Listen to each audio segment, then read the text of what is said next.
Economia. São 10h11. Vamos falar um pouquinho sobre o seu bolso.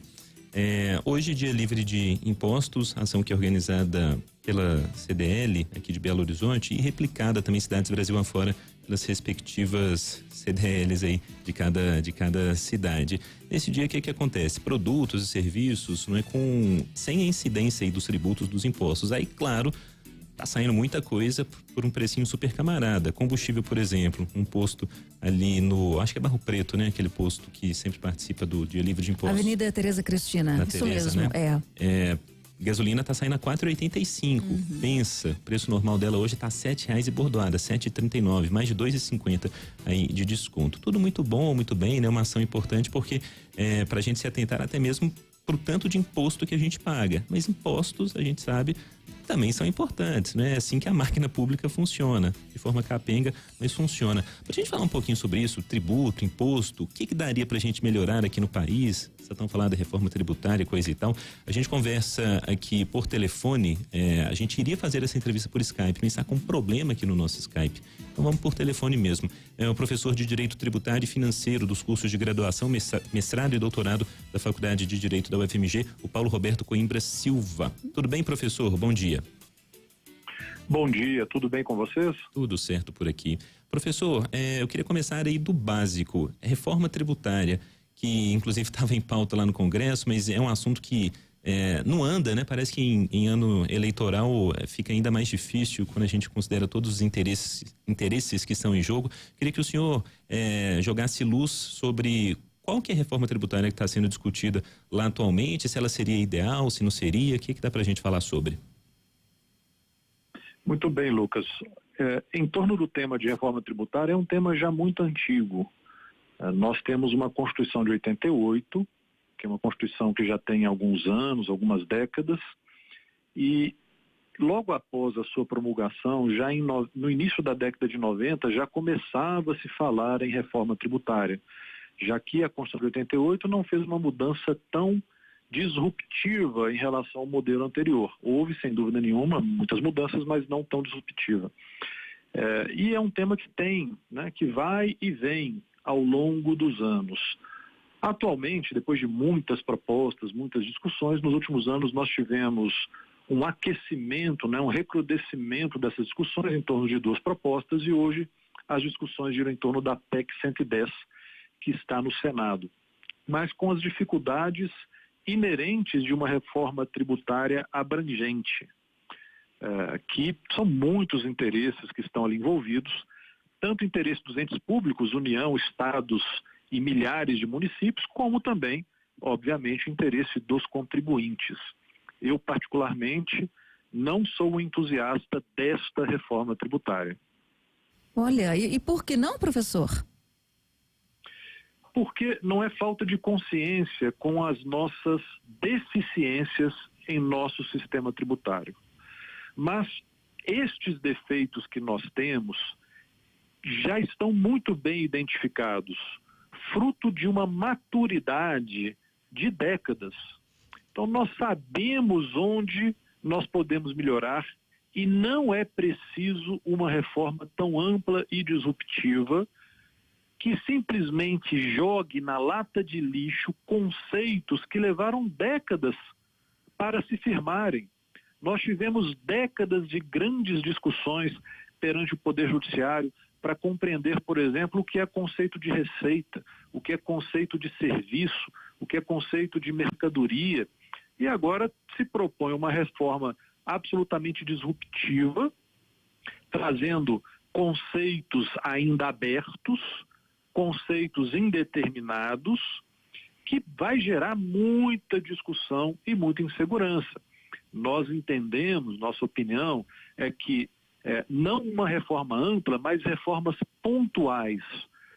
Queremos simplificar o sistema, ótimo, onde podemos simplificar? Nós sabemos onde pode simplificar. Temos uma deficiência da não cumulatividade, ao invés de resolver essa deficiência, está trocando o nome, vai continuar o mesmo vício. Então, infelizmente, não sou entusiasta dessa reforma, porque se houvesse genuíno interesse político em corrigir os defeitos que nós temos no nosso sistema, eles seriam corrigidos pontualmente sem a necessidade de pegar tudo, jogar no lixo e começar do zero. Agora, professor, tem como fazer essa correção? Eu pergunto trazendo um exemplo básico, clássico, que é de fácil compreensão para nós que somos leigos. Por exemplo, qualquer produto que eu pague hoje, se o produto ele é R$100, ele tem R$40 de imposto, por exemplo, a pessoa que ganha ali o salário mínimo vai pagar os R$100 e vai pagar os R$100 que está ali com a carga tributária altíssima.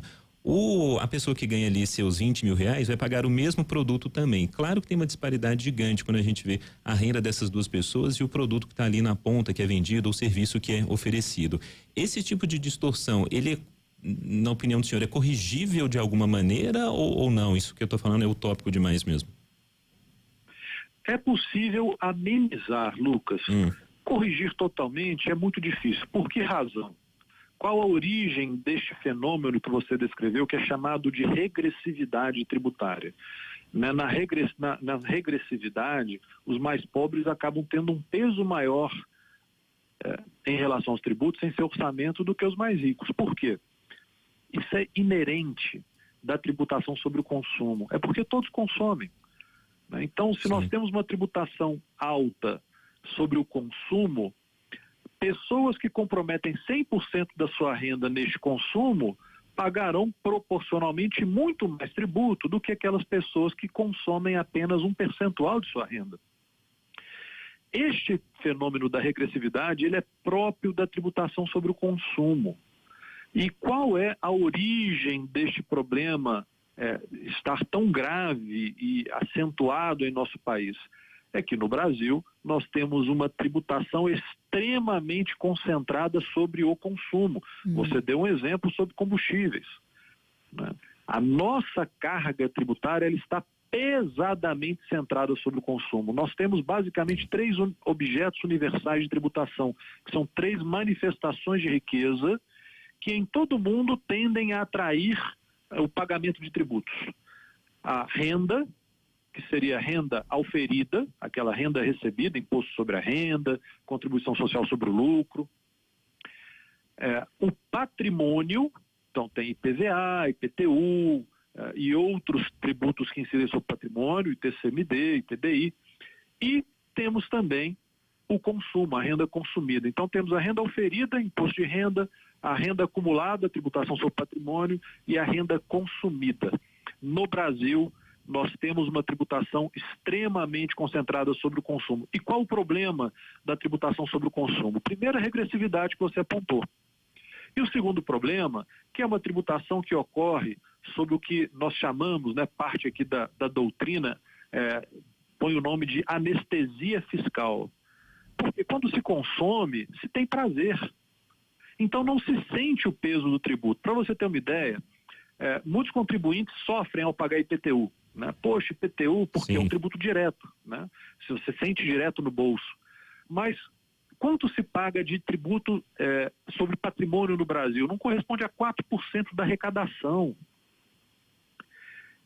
Em relação à tributação sobre o consumo, em torno de 70% de tudo que é arrecadado no país está embutido no consumo e a pessoa não sente. Quem que vai comprar um carro zero, sair de uma concessionária com aquele cheirinho de carro novo e vai reclamar que 50% daquele preço é tributo? A pessoa está sob aquele fator inebriante, aquele êxtase do consumo e não sente, não acha ruim. Então, o grande problema, a origem está na tributação excessivamente concentrada sobre o consumo e os modelos de reforma que nós temos no Congresso hoje sendo discutidos vão agravar essa concentração da tributação sobre o consumo. Não vão resolver, mas vão agravar.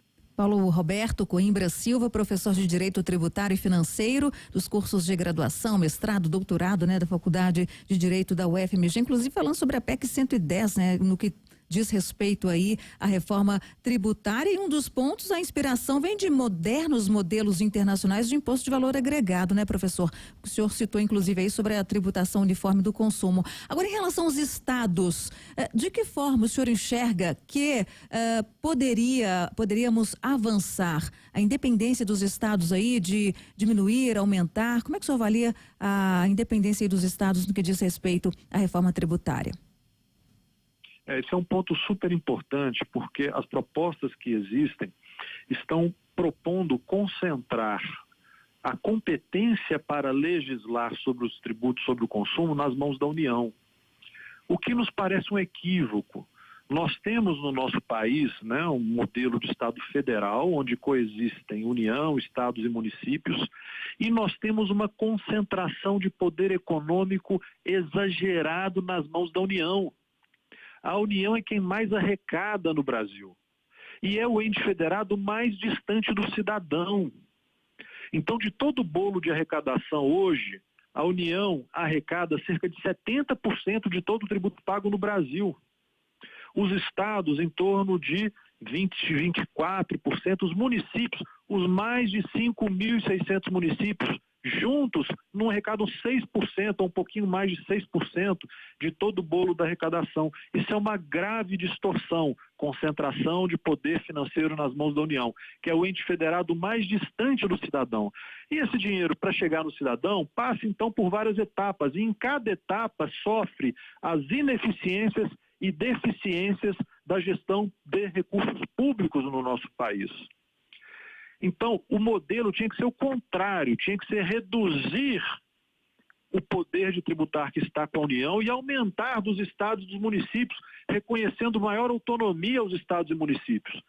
Nós vemos, né, nas campanhas políticas, aquele adágio, mais Brasil, menos Brasília. Mas o que nós vemos nessa PEC é o oposto. Mais poderes em Brasília e menos poderes para estados e municípios, menor autonomia para estados e municípios. E isso nos parece extremamente preocupante e, no mínimo, inconveniente para o nosso país. E na ponta, você que está aí nos ouvindo, você pode imaginar o resultado disso, né? Pense aí se você no seu dia a dia está satisfeito com esse básico que a gente fala de serviços que são ofertados, né? De saúde, educação, segurança. A gente muitas vezes paga por esses, não bastasse pagar os impostos, né, ao Estado, no fim das contas a gente acaba pagando, por exemplo, por segurança privada, muita gente paga, plano de saúde, educação, né? Então definitivamente tem alguma coisa errada por aí. São 10h23, a gente conversou aqui com o Paulo Roberto Coimbra Silva, professor de Direito Tributário lá da UFMG, a quem agradeço muito aqui por jogar luz nessa discussão tão importante, professor. Bom dia. Ótimo dia para vocês, agradeço o privilégio, parabéns por trazer esse tema a um público tão seleto. Muito obrigado, professor. São 10h24, a gente continua neste assunto, vai lá, falando.